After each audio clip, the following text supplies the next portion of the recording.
there? Talk Radio.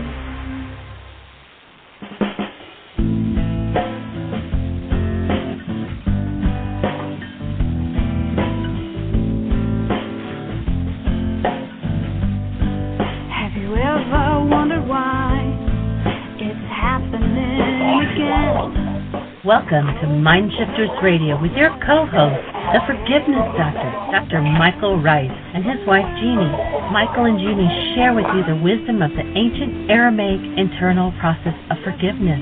They offer tools and support 5 days a week. They will support you in building a solid foundation within yourself to live in pure love. In Aramaic, Rachma. Michael is the author of Why Is This Happening to Me Again? For more information on Michael and Jeannie, please visit www.whyagain.com. And now your co-host, the Forgiveness Doctor, Dr. Michael and Jeannie Ryce. To the brightness within you and the truth that is rooted within me. Hello.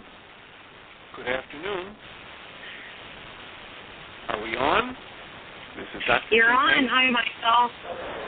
We're on. A lot of static there. Hello? Michael, are you there? Hello, Carol. We're here. Okay. Welcome to MindShifters Radio. I'm Tim Hayes. Carol Guy is there running the board for us, and this is Dr. Michael Ryce calling in. Michael, can you say hello and say a few words so we can grab your volume and see if it's all right? Hey, Tim. Yes, we're here, and delight to hear your voice, and thank you for doing the show for us this week.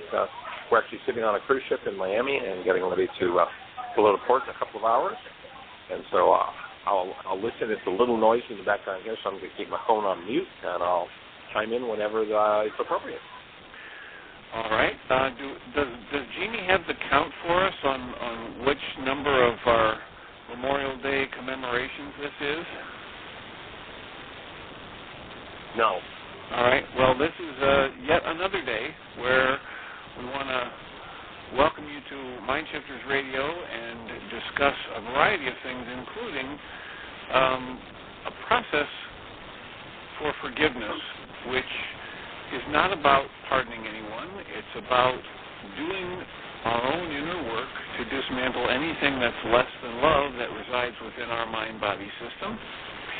And in commemoration of the Memorial Day and those who have given their lives for our country or been forced to take a life for our country and been wounded and brought those wounds home, we are commemorating Memorial Day and making the commitment that each of us will do at least one piece of work today to remove some form of hostility or fear from our mind-body system.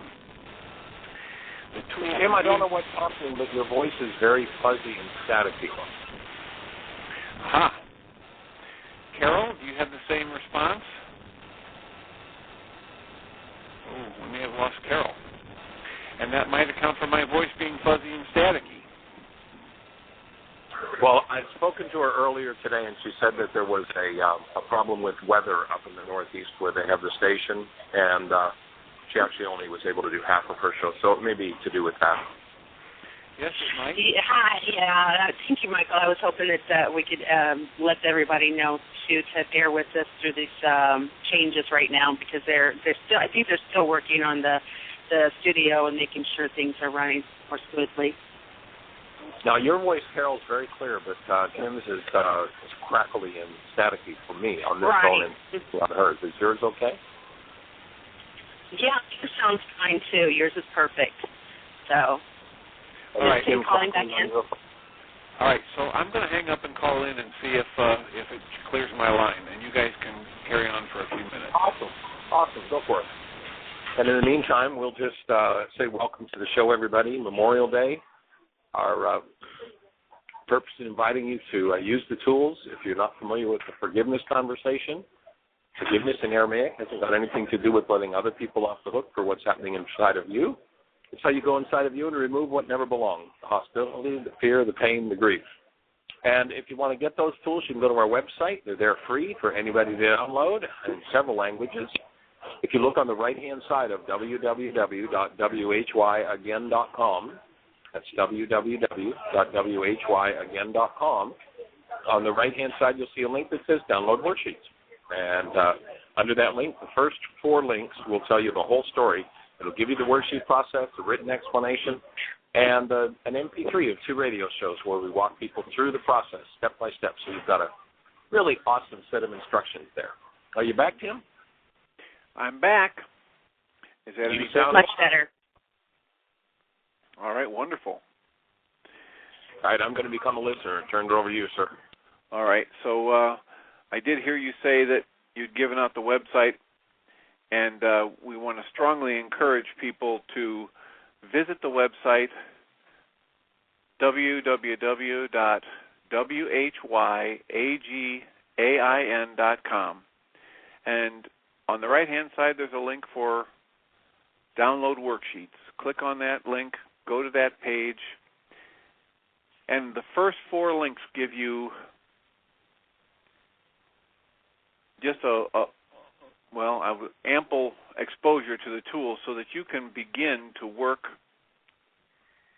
to dismantle anything that's less than love that's in your mind or in your energy system. The first link is the download of the chapter from Michael's book that explains the worksheet process in detail. And the second link is the 7-step worksheet process itself. You can download that. It's free. And the next 2 are audio recordings of this radio show or this internet show where Michael has stepped 2 different people through the process. And it's just full of good examples of how powerful a tool can be and some of the pitfalls of what we're going to face in ourselves when we try to look at anything that's less than love and remove it from our system. So, again, if you want to call in, if you want to make a comment or a question, the number is 646-200-4169. 646-200-4169. And it looks like Nene is going to be calling in. Hello? Is this Nene? Yes. Hello, Nene. Hi, everybody. Happy Halloween. Happy Halloween. Happy Halloween. We missed you last night. Yes, we had a Halloween dinner, and I have to, I was helping Maria, so it was kind of, difficult to the phone and when I dial, whatever. Anyway, so I just wanted to make some comments on the workshop we had the week before in Hollywood. That it was very nice. We had a small group of people, but it was very intense. And at the end, everybody was very involved in the process. And one person works with changing, like reprogramming the mind. And the question from that person was that what happens with the cognitive mind in that process.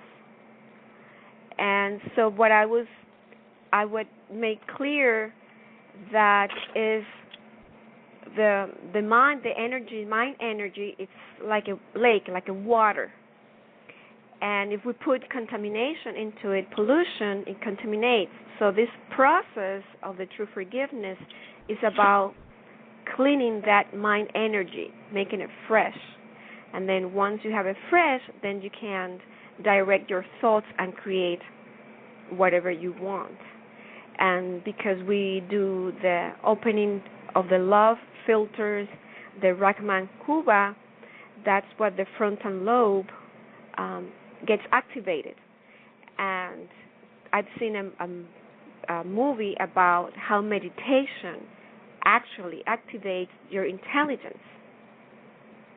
So that was my answer to that question. Well, that's one of the things that Michael talks about extensively is that Rahma is a filter in the mind over intentions that when Rachma is set, allows only intentions keyed to love to be used as the building blocks for my goals. And my goals are the only thing that ever motivate me to behavior. It's important to keep my mind and the filter in my mind over intentions set to love so that my behaviors will always be loving. The other thing you mentioned is Kuba, and Kuba is a filter in the mind over perception, and it can be set to fear, hostility, or Kuba, which is the setting that allows only perceptions keyed to love to be used in the building blocks of my realities in the moment. And in the ancient teachings, it was said that perfect love casts out fear, and the definition for perfect love is that I have both Rachma and Kuba set in my mind. So I would say that there's a very good way to think about it. If you're thinking about water in the mind, or your experience being a body of water that can be polluted or can be cleaned, the process for filtering through anything that's not pure or clean or loving would require having both Rachma and Kuba set. The other thing is, Michael frequently talks about, there's the statement that the eye is the lamp of the soul, and if the light for you is darkness, how deep will your darkness become? And most people don't understand what might be meant by that. Those are kind of confusing words.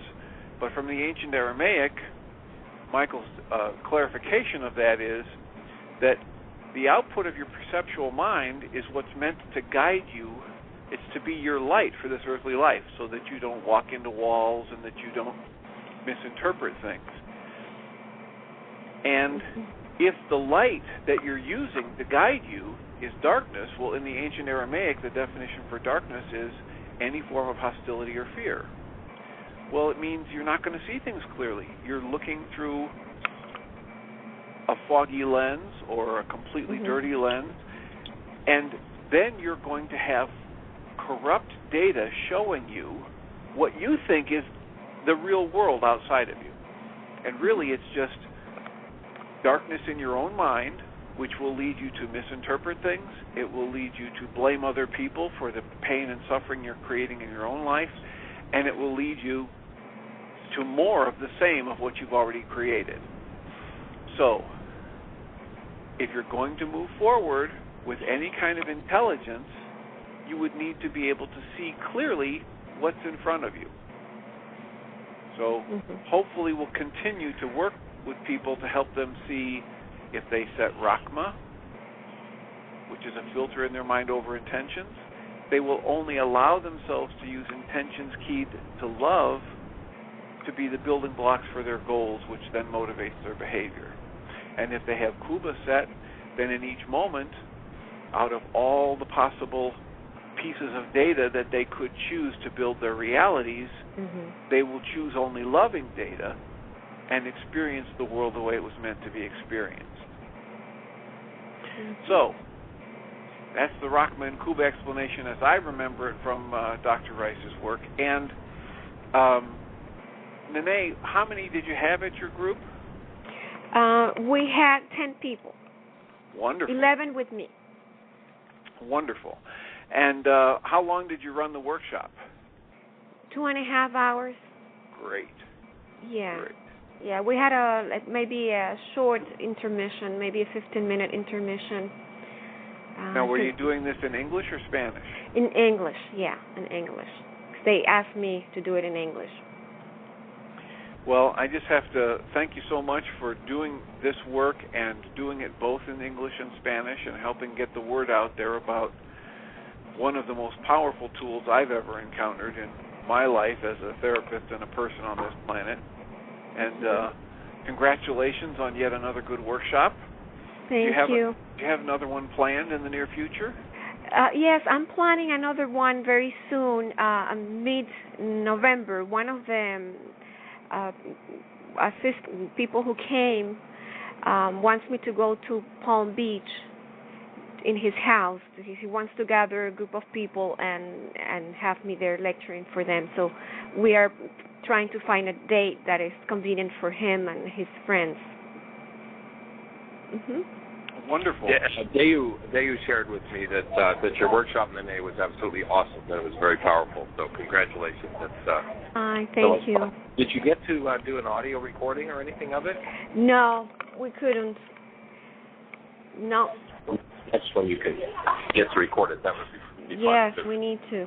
And it was interesting because I was teaching then, I was able to, of course, to identify your own stuff that comes out, and also I was able to see that I could put some of my own examples there too. So that was very enriching, very nurturing.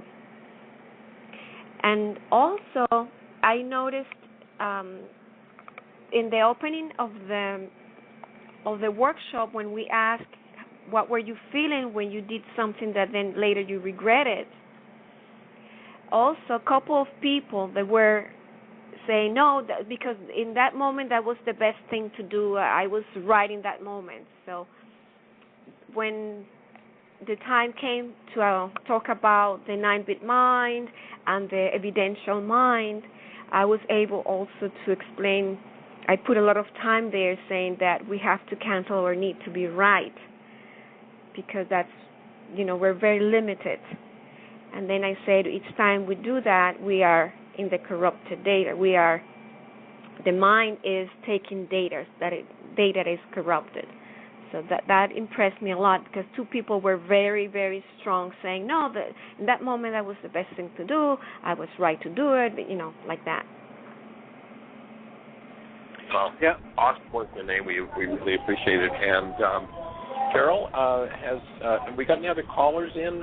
There were some folks Sandra was supposed to call in from Washington State. She had some questions about a medically oriented forgiveness support group that she's starting out there. And I'd also asked Dr. Andraki, so if there's any 702 area codes, or I forget where her code is, but I hope they're on. I want to mention to everybody, there is a lot of people that's called in. If you would like to talk and ask a question, please press 1 on your phone so that I know that you have a question. We do have someone else here. I'm not sure where they're from. It's area code 336. You're on the air? Hello. Can you hear me? Hi. Hi. This is Paula Davis from Greensboro. I was just in Dr. Ryce's class at Unity Church on Saturday. Hi, Paula. Welcome, Paula. Hi.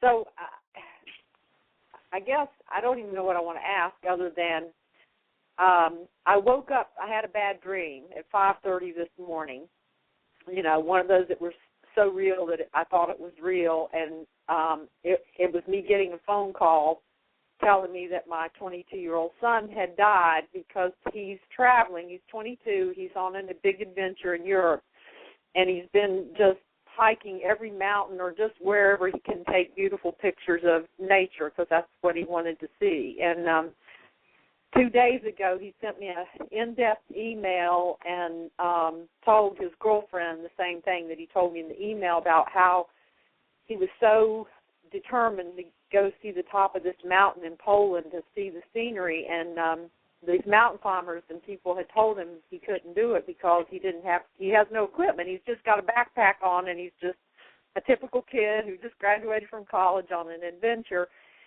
And he went for it anyway, and all I know is that he should not have done it. I'm thankful he's still alive, but now I've been, I'm just kind of living in this little bit of tension and fear every day since he told me. And then I had this bad dream that woke me up this morning, and I've been crying since I got up at 5:30 this morning as if it was real. And I'm like, oh, my God, this is a premonition. It's really happened. And I knew he was headed off to another mountain in Slovakia, and, oh, my gosh, he didn't learn his lesson. And And I talked to Joan Anderson, who was in our workshop with us this weekend, and she's a mom, and she lost a son who was the same age as Jackson a few years ago. And, of course, it was eliciting fear in her, but at the same time she was saying, Paula, he's living his big adventure, and he's living life like you taught him to live it to its fullest, and he's doing that wherever he is, whatever he's doing. But his actions are resonating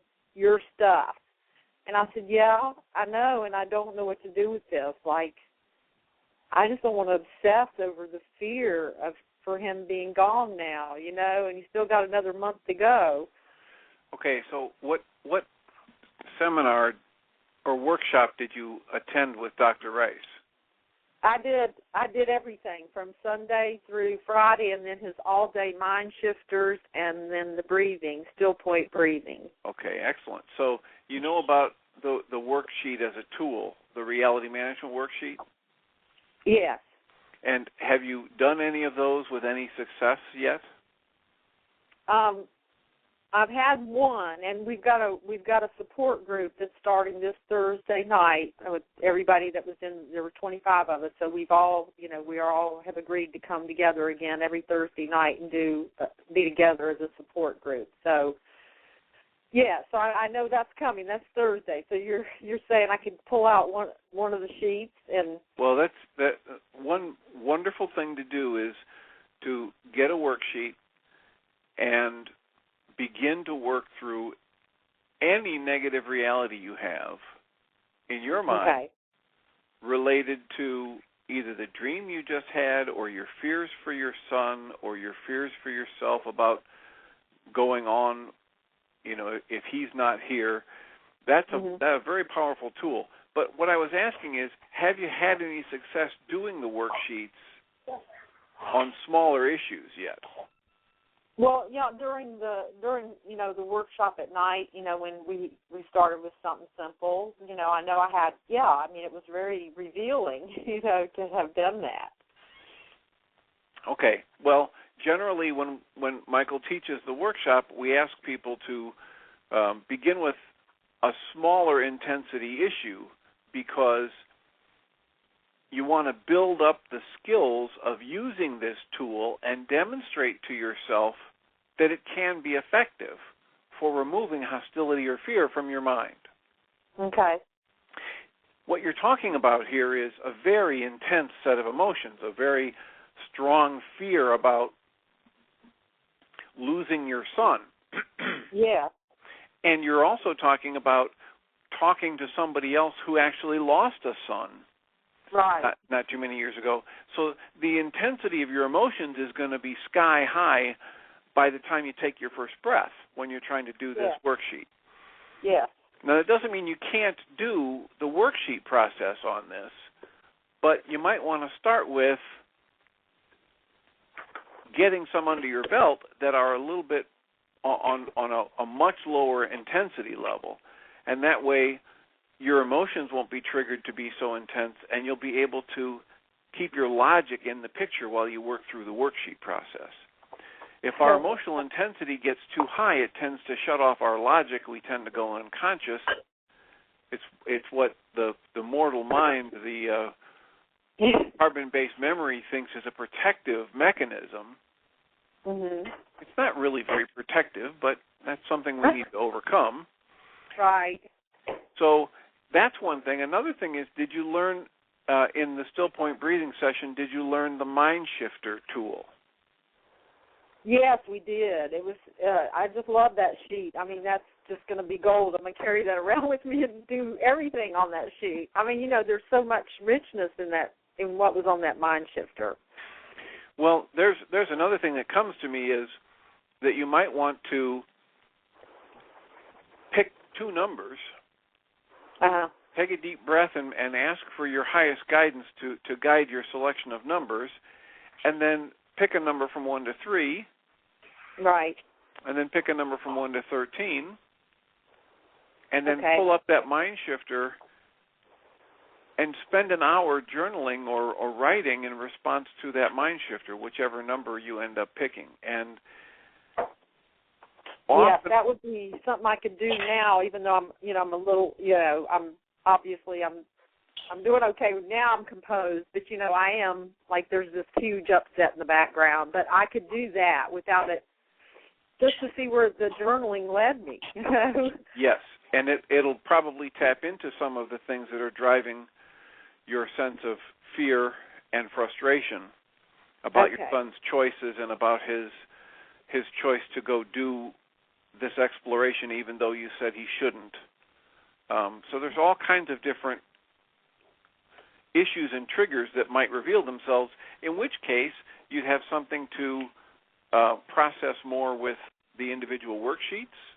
Right, and with my group on Thursday, I could get them to support me on this as well. Right, and breathing. And breathing, yes. Right, nice deep breaths and catching yourself, monitoring your breathing as you're doing the MindShifter process, and making sure you come back to nice, full, deep breaths as you do the MindShifter process, and it will help keep the energy moving. Yes. And it will make sure that your brain has plenty of oxygen in it so that you can actually stay intelligent and process things. And we join you in support of your son, knowing that he is living his life to the fullest and trusting the intelligence that he has to be doing just exactly what he needs to do. So that rather than having to second-guess him, you're just a space of safety, trusting his intelligence that he's moving forward the way he needs to. And so we'd hold that space with you and join with you in doing that. Yes. And thank you. I was at one place this morning, in the midst of crying. I called somebody that was up early, and I could hear the words coming out of my mouth was, well, I raised and instilled in him that life is to be lived to its fullest, and to challenge and your fears that aren't real, and go for it. And he's doing that. And then at the same time and in the same breath, I was going, and what's happening right now is very selfish of me, because it's about me. It's about my junk. Well, we join you in healing your fear and holding the space for him and trusting his intelligence, and we appreciate the call. Thank you. All righty, blessings. And we do have Sandra Kettle, area code 509. Carol, if you could tap her in. Sandra is a young lady who's starting I have her, 509. She's there. Me. Sandra's starting a support group in a medical physician's office. And so one of our invitations to folks to get on the show today was to talk about that and how we can support you in getting that support group underway. Well, good morning, and I appreciate the time. It is exciting for me to take another direction, to have an additional MindShifters group that is focused for the medical community. We, without consulting you, Michael, named it the MindShifters Wellness Group. And awesome. It is will be starting in a couple of weeks. And I have questions, particularly from the medical community, medical practitioners, about the process of presenting the forgiveness tool, the process with patients, that doctors in presenting it to them, and the background and the source being the Bible so much, and how they go about that, so that you can be talking to anyone, because they're not walking into an expectation of it coming from the Bible, probably. And also about showing the DVD. Do you show the DVD? Do you use the book? Do you use the worksheet alone? Can you do that? I have a lot of mechanical things, but one of the things I wanted to know up front was what shifted in the mind of the medical practitioner to use the process of forgiveness as a healing tool. Say that again, Sandra. What shifted in the mind of the medical practitioner, the doctor, that shifted that they wanted to use this process of forgiveness as a healing tool with their patients? Well, let's see if, Carol, are there any 702 callers in the room? Dr. Andraki from Pahrump in Las Vegas, Nevada. I had invited him to be on the show today. Let's see if we can get him here. 702, you're on the air.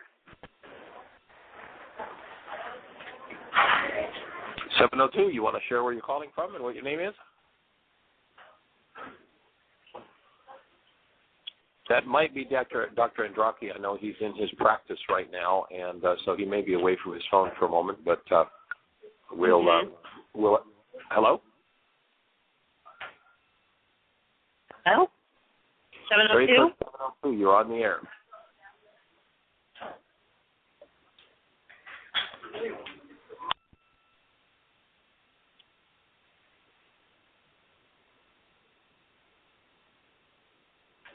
No, they're not speaking right now, Michael. Okay. Well, that may be he, and I know he's in his office right now, and so he may have gotten momentarily distracted. We'll wait and see if he comes back on the line. If he will come back, Doctor. Another question I had is that is there a disclaimer statement for patients to sign regarding not taking the content of the MindShifter wellness group as medical advice or a substitute for a medical doctor? We haven't found that to be necessary, but Good. If you're feeling inclined, that might be something that you might want to just create, or if you'd like, we'll create something that people can do. And I know that Dr. Andraki had been doing this work for about 13 years when he first started to really integrate it into his medical practice. And I think it was as a result of just shifts that he'd seen in his own life in using the tools.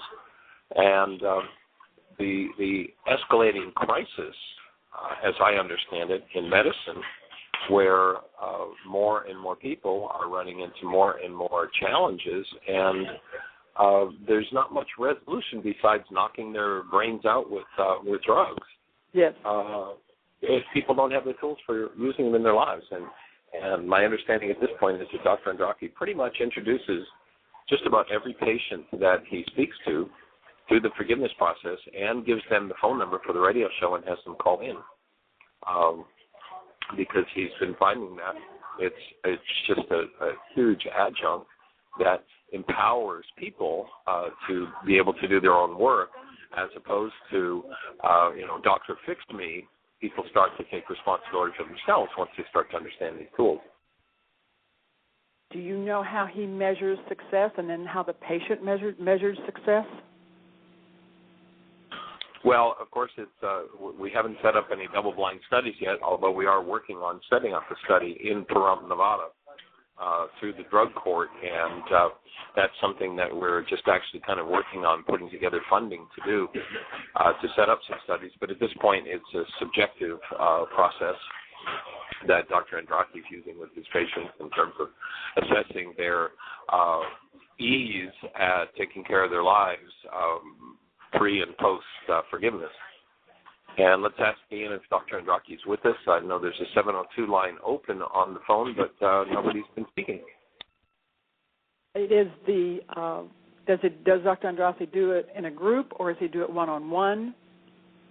Actually, we trained 20 of Dr. Andraki's medical assistants to do the forgiveness process with their patients. And so Dr. Andraki will see a patient, go through whatever he needs to go through medically, and then one of the medical assistants will go in and support them with the worksheet process. And, of course, Dr. Andraki and his wife are much more acquainted with the process than most of the MAs because they've been working with it longer and more intensely. So if they need support, then they'll go in and assist them one-on-one. And then in two of their offices, they actually have an office in Las Vegas. And once a week, they've got a Spanish support group for the Spanish community that his wife, Claudia Andraki, runs. And then both he and Claudia run a support group on a weekly basis in their office there. So they do both one-on-one work, and then they've got a weekly support group in two of the offices. All right, then it sounds to me like that there would be I would provide training for office personnel, staff, as required, that the doctor seems like needs to be on board with the process. Yes, the Dr. Andraki required everyone associated with his office, even the administrative staff, to participate and to understand, at least get a basic understanding of the process. Okay.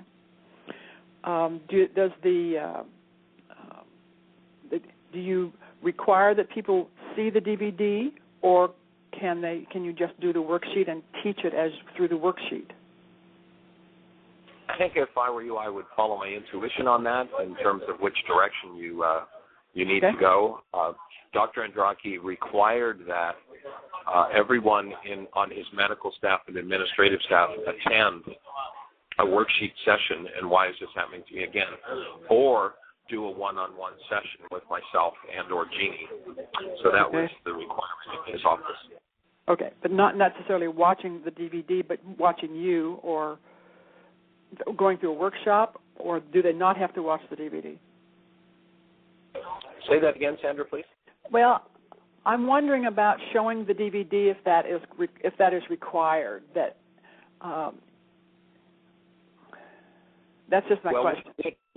What Dr. Andraki is doing is, when they're doing the support group on a weekly basis, is they're walking people through the forgiveness process.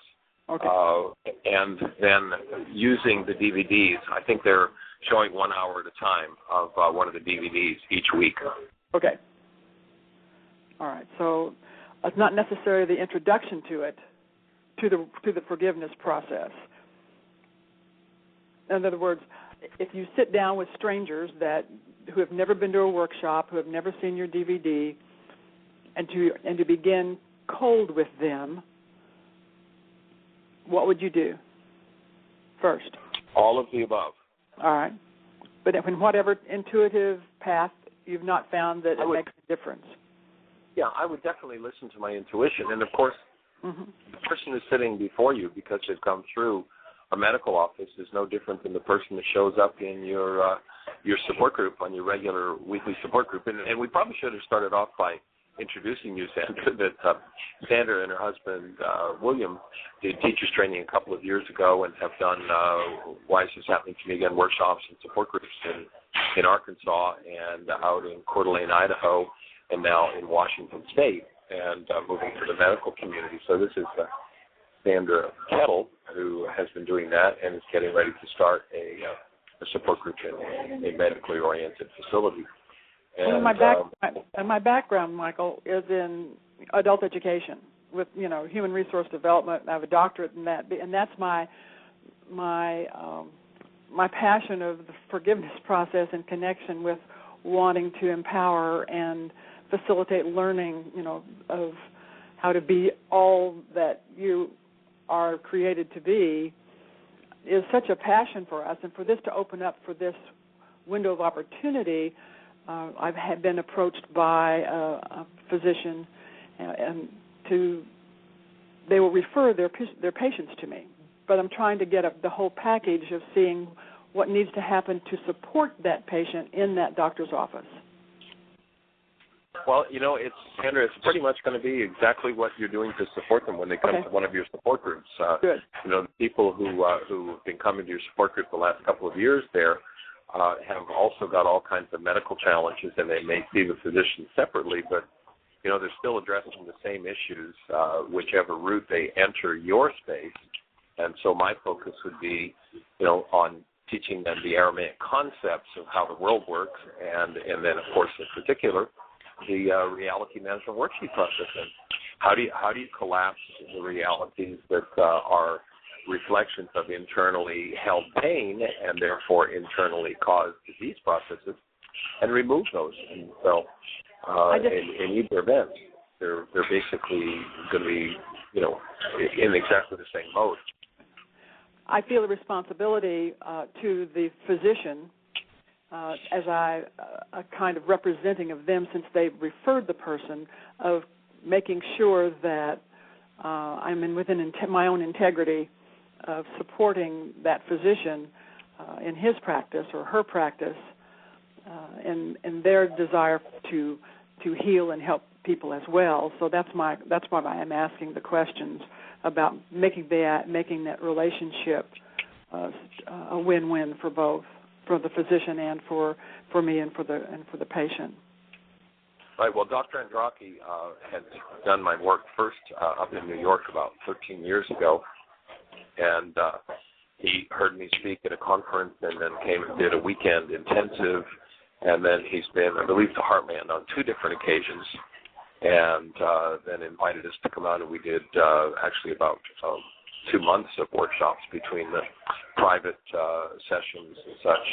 And so I would invite the physician so that he knows what you're doing and that he can or she can support from their end what you're doing. And they need to have an understanding that you wouldn't want the physician having one philosophy of life and the work you're doing with them to be in opposition. So maybe loaning the physician the At Least the Wise is happening to me again DVD, and maybe asking if they'd be willing to attend at least a couple of sessions so they get to see and approve of what you're doing. It took Dr. Andraki 13 years to say, okay, I'm ready to put this in my practice. And as I say, he's had us train 20 medical assistants, and virtually everybody that comes through his offices now gets a worksheet. Yes. Was there any discussion or anything come up about the biblical source? When I can go into a room full of physicists and never mention the scriptures, and they'll walk away scratching their heads saying, we can't survive as humans long term without forgiveness. And many people, you just bring up the word forgiveness, and they, their minds automatically go to religion. And the response I have to that is, you have a delete key on your computer, and it removes things from your hard drive. Is there anything religious about that? Well, no, of course not. Well, there's a delete key. It's called forgiveness. It deletes hostility, fear, grief, rage, pain, sadness, hatred, vengeance. Is there anything religious about that? Nothing. Now, some of the religions talk about using the delete key, but that doesn't make it a religious principle. And the Aramaic language, in its root and in its source, is about physics. It's not about theology. It's about physiology. It's not about theology. It's about genetics.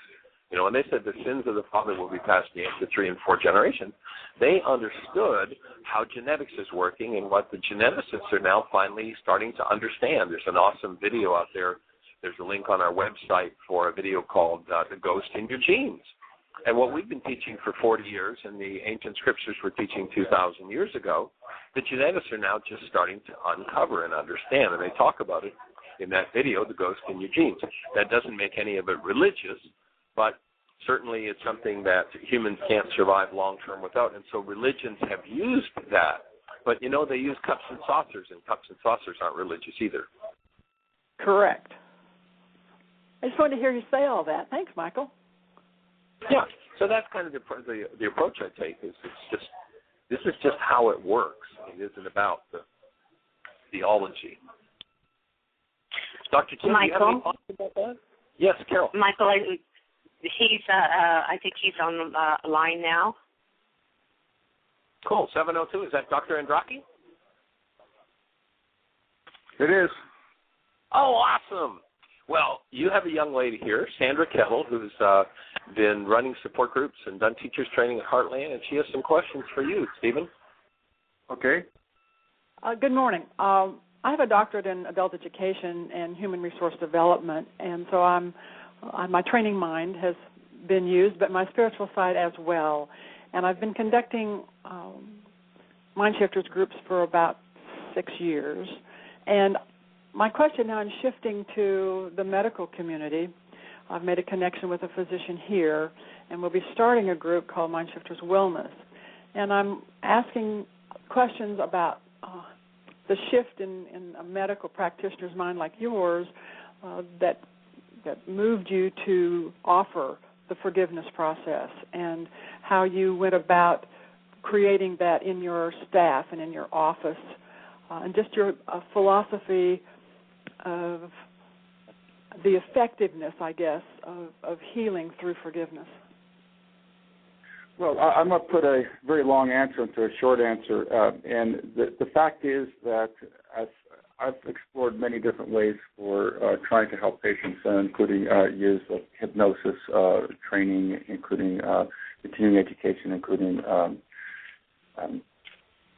meditation, including meditation. And I'm trying to always help people in another way that I can help them, because usually, let's just take one situation of depression or anxiety. I say, do you want to take medications or do you want to try something else? And medications don't frequently work. They cause side effects and problems. And I know that's not the answer. I know it's used a lot because it's the best answer that most physicians have.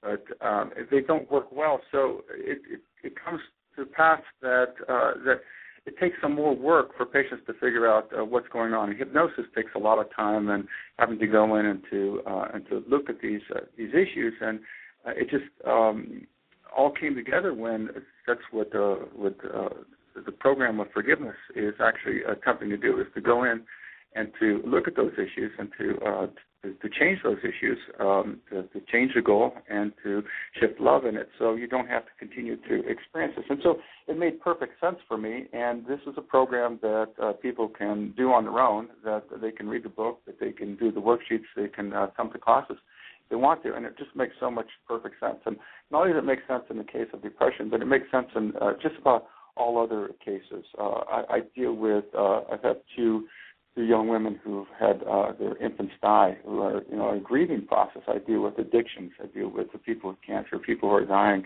I deal with people who say that they have too much stress in their life.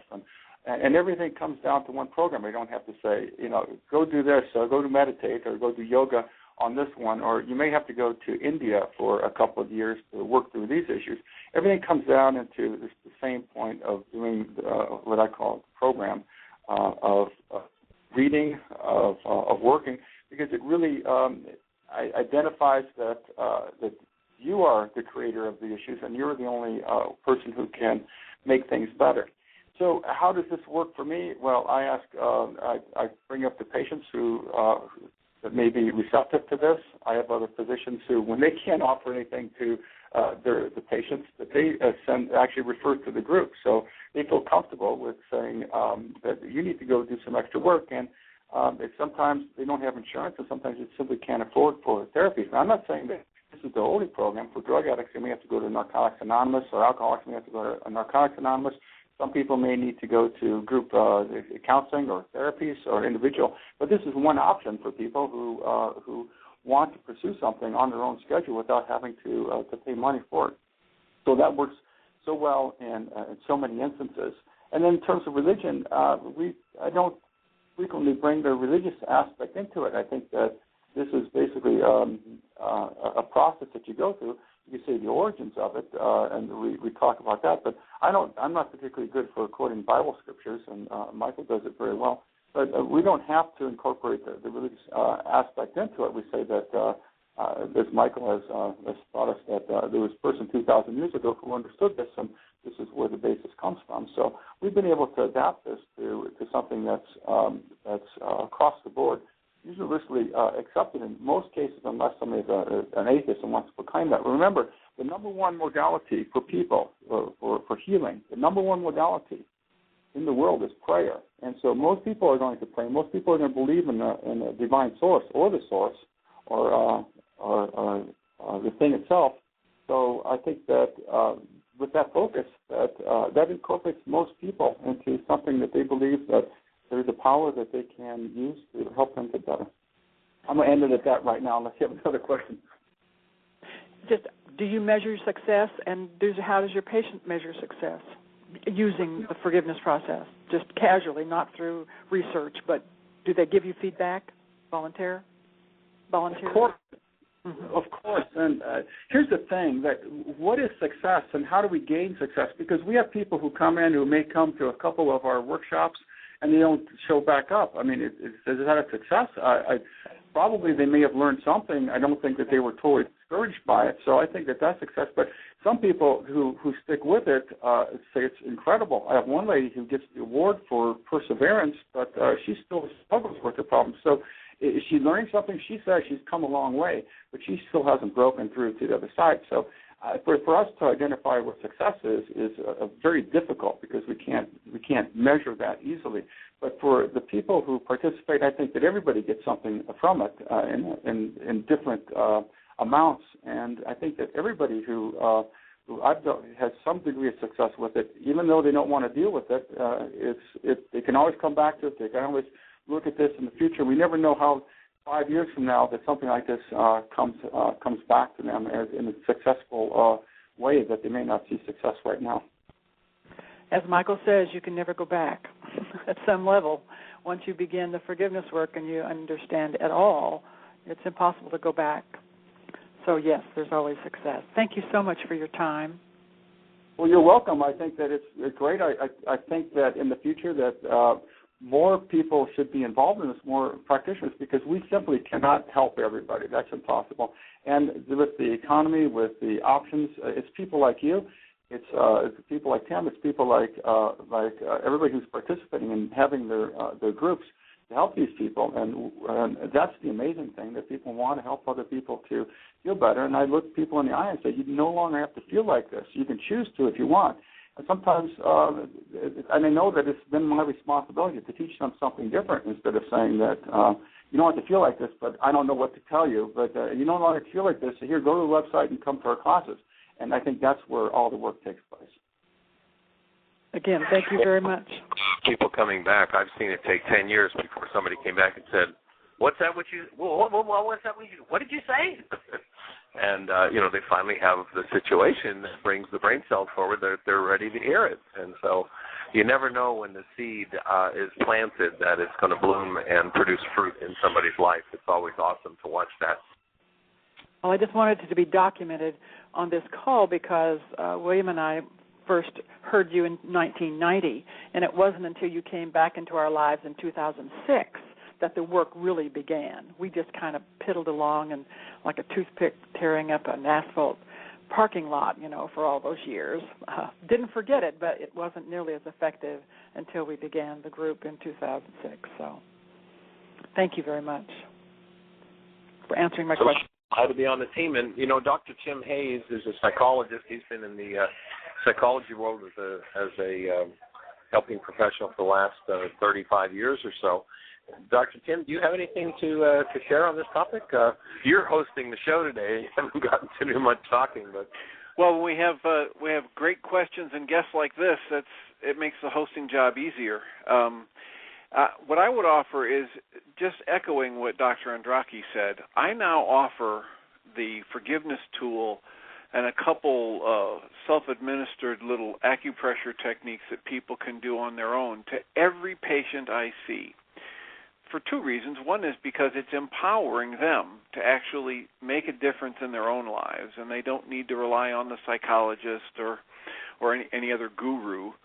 And the other reason is because it's a very powerful tool between sessions, even if they might need the support of a professional to deal with a long-standing set of traumas in their life or relationship issues that they just have decided they won't be able to look at on their own. Even if they need the support of a professional, this gives them so much more utility during the week. And then for the past almost 6 years now, I've been leading the support group and just donating my time one night a week to do the MindShifters support group. For the same reason Dr. Andraki said, a lot of people can't afford the help. They can't afford therapy. They don't have insurance.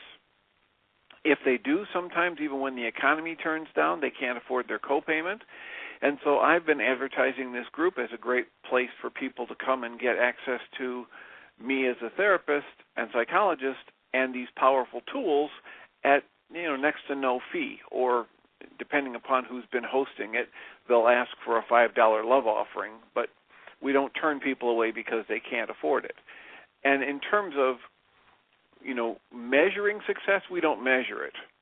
But if you recorded these group sessions, the testimonials that come in, they're not only tear-jerkers, but they're mind-boggling at times. The way people have made transitions in their life from long-standing patterns of anger and fear and abuse and abusive relationships to loving, flexible, productive patterns in their work life, their personal life, and their home life, that's all the proof I need to keep doing it.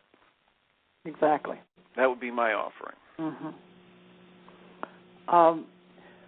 One of the things that's happened in the group that we have now is the frequency is higher than we've ever had it, and as we have our discussion, we're going through the book now, and as we read a chapter and then we have a discussion, there's no longer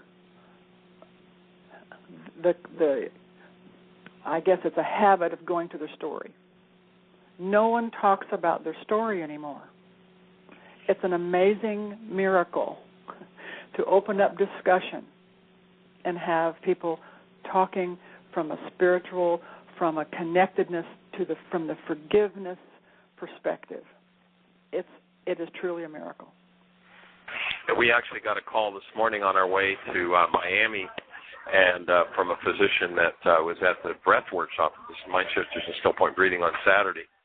And she's an integrative medical specialist, and she has a solo office with 10 employees, and she said, there's so much stress and strain. But on Saturday, she said she experienced, this is just her own thought, she said, I experienced a miracle, and I saw several miracles happen in that room on Saturday, and this is becoming part of my practice. It was her first exposure was on Friday night, so it really all you have to do is just watch it start to happen, and there's just nothing like it. Michael, this is Carol. We have about a little over 3 minutes left, and we do have another caller, actually a couple of them. So let's bring another caller in and see if they've got a comment on our medical questions. And okay. What area code? Area code 646. 646. Where are you calling from? Who are we talking to? I'm Hank Hill. 646. You're on the air with us. Okay. Well, let's go back. Let's go to the other one. We have another one here too. 786. Hi, Jeannie. This is Dayu. How are you? We're good. How are you? Okay, wonderful. I'm sorry to have missed this wonderful call. It sounds very interesting. I came in the last couple of minutes, and I heard Tim talking about his support groups. I just wanted to honor him for doing a fantastic job the past years. Yeah. I also wanted to just touch base with you and get the phone number and contact details for the people in Naperville so we can see if we can. I'll be making that contact for you and getting back with you on that, Dayu. Okay? Okay, great. Thank you so much. All right. I appreciate that. Okay, so Dr. wonderful. Great job. Do you have any closing thoughts for us? Dr. Andraki, you still with us? No, he dropped off. Okay. I know he was in his office working today, so I was just delighted to hear that he made it to the show. Michael, can you hear me? I can. What is Dr. Andraki's specialty? What his He's a medical GP. specialty? And he's certified to do work with addictions and works with some very specialized tools and drugs for taking people off of really severely addictive substances. But other than that, he's a general practitioner in Pahrump, Nevada, and he does work he has another office in Las Vegas where he works with people who've had accidents. And then there are 6 other offices he's associated with that are just general practitioner. Wow. Okay. He's got a broad spectrum of intent. His wife, Claudia, is an assistant in the office, and she is the one who runs the Spanish support group, and she assists with the English support group, and she's just doing an awesome job, as Nene did with the Spanish work, and as Dayu has done with bringing forward a couple of programs. She's done a thing that's called Forgive It Forward and the Momentum Project, where she's donating her time as a forgiveness coach to support people in doing the forgiveness process, and then inviting them to donate their time to help someone else. And so it's awesome watch how all these creative minds are coming together to support and bring this to every mind, heart, and being on the planet. And my heart is certainly open wide with appreciation for everything that everybody's doing to assist and make it work. And we're down to about 30 seconds, Michael. Well, then we'll close the show out. Everybody have the best year yet of your eternal life. Dr. Tim will be hosting for the next week. We won't be on the show, and we hold you in a blessing. Have a wonderful cruise. Thank you, Carol. Thank you, Paula. Bye, everyone. Goodbye. Thank you for listening to MindShifters Radio with the Forgiveness Doctor, Dr. Michael Ryce, and his wife, Jeannie, who present the internal Aramaic process of forgiveness. Michael and Jeannie are here every Monday through Friday on Earth Angels Radio. For more on Michael and Jeannie, please visit www.whyagain.com. That's www.whyagain.com.